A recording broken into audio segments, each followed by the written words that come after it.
Welcome to the Totally Honest Cooking Show. I'm Mark. Today we're making English-style jacket potatoes.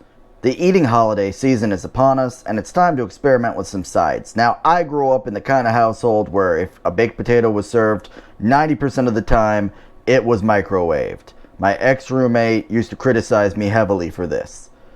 One of my friends recommended this jacket potato recipe, so I'm going to try it out.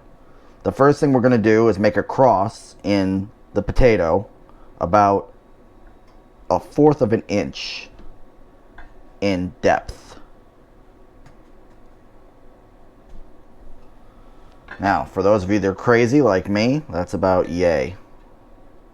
Now, you are going to want at least 4 medium potatoes for this, and that's more like these than like these. We'll see how it goes. This should be a quick one, unless I really screw it up somehow.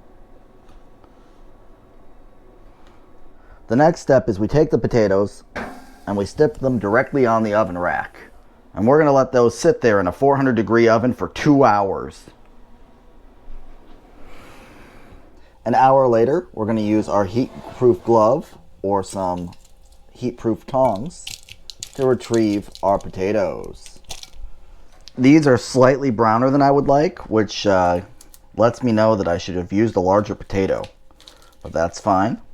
We're going to put them on the rack, and we're going to open them up. Oops. Carefully, though.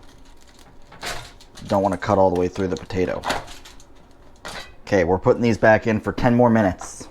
10 minutes later, we're ready to scrape out the middles a little bit. I think this will work better with bigger potatoes, but my friend says that this is one of her favorite things to make and that they call it dessert potatoes because they're so crispy and fluffy. Butter. Then while that's pooling up, some sea salt. Oops. Some black pepper. And then I'm going to sprinkle a little rosemary. A microwave potato is still edible, but crispy skin, flaky interior, this is going to be good. Alright, I'm hungry. Like, subscribe, ding the little bell, maybe leave a comment down below, and I'll see you next Wednesday. Bye.